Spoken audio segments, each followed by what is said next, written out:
سب سے پہلے تو آپ کو پتا ہے کہ جس طرح ریگنگ ہوئی ہے سلیکشن میں اور اس کے خلاف ہم نے ایک پورا کیمپین شروع کیا ہوا ہے اور ہمارا مطالبہ سمپل ہے، بہت سمپل ہے۔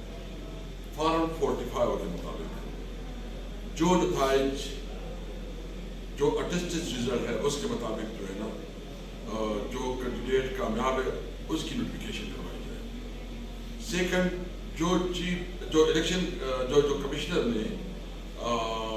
جو انکشافات کی ہیں اس انکشافات کے حوالے سے عدالتی تحقیقات ہونی چاہیے۔ یہ تو ہماری موٹی مطالبات ہے، اس کے لیے ہماری جدوجہد جاری ہے۔ لیکن میں اپنے لوگوں کو یہ بات کہنا چاہتا ہوں، میں پوری پختونخوا کے لیے آواز بنوں گی۔ اس وقت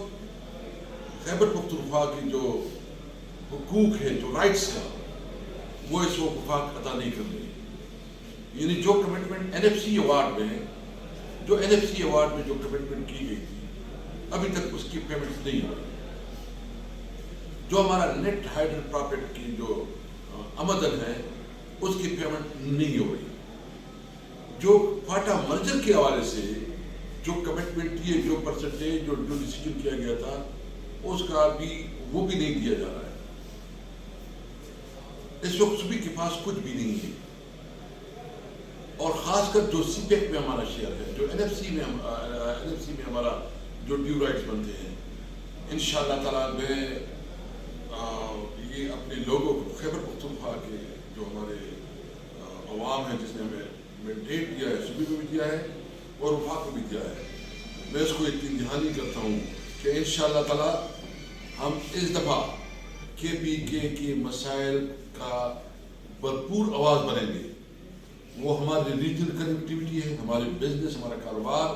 افغانستان، سینٹرل ایشیا اور رشین اسٹیٹ کے ساتھ، کیونکہ یہ ایک راستہ ہو سکتا ہے کہ ہمارے یہاں کاروبار بنے، روزگار بنے اور ترقی آئے، کہ جب ہمارے یہاں، کیونکہ ہماری نزدیک ترین جگہ ہے جو سی پیک میں ہمارا ڈیو شیئر ہے، اور سمجھتے ہیں کہ ہمیں پشاور سے ڈی خان تک موٹر وے اور دیر سے چترال تک موٹر وے، تاکہ یہاں جو ہے خوشحالی آئے، اور ساتھ ساتھ جو NFC ایوارڈ میں ہمارا شیئر بنتا ہے، جو ہمارا نیٹ ہائیڈر پرافٹ کی جو شیئرز ہیں، جو دیگر بھی ہمارے بڑے بڑے ایشوز ہیں KPK کے، انشاءاللہ اس کی آواز بنیں گے۔ میں صرف یہ نہیں کہوں گا کہ میں اس میں صرف جذبات تقریر کروں گا، میں اسٹیٹسٹک کے ساتھ، کیلکولیشن کے ساتھ، پراپر ڈیٹا سامنے رکھتے ہوئے انشاءاللہ آواز بنوں گا، اور پوری جو ہماری PTI کی جو نمائندے ہیں، ہم نے فیصلہ کیا ہے کہ ہم اپنی صوبے کی محرومیوں کا ازالہ کریں گے، ان کی آواز بنیں گے۔ اور یہ بات تو بالکل کلیئر ہے، جو اس وقت وفاق میں جو ایک جاری وزیر اعظم کے لیے راستے بنائے جا رہے ہیں۔ جاری وزیر اعظم اس لیے کہ کمشنر نے تو کہا کہ 13 کو بھی سیٹیں PTI کی تھی، اس کو ہروایا گیا ہے، تو باقی بھی دیکھیں جو کراچی میں، جو لاہور میں، مطلب پنجاب، جو بلوچستان میں ہماری تو 180 سے زیادہ سیٹیں بنتی ہیں، اور ہم سے جو بلا چھینا گیا اس کی وجہ سے جو اس کے اثرات ہیں کہ ہمیں اسپیشل سیٹ نہیں مل رہی، اس پہ بھی ہم عدالت میں جائیں گے، تو ہماری تو 2/3 میجارٹی بنتی ہے۔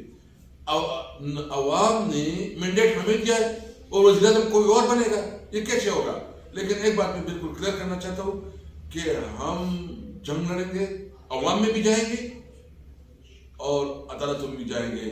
اور کسی بھی صورت میں اس ناجائز حکومت جو کہ اس کرسی پہ بیٹھے گی، ان کو اتنی آسانی سے جو جیت نہیں دیں گے۔ انشاءاللہ وفاق میں بھی پاکستان تحریک انصاف حکومت بنائے گی، اور صوبے میں تو ہے، اور پنجاب میں بھی ہماری حکومت ہوگی انشاءاللہ۔ پاکستان زندہ باد۔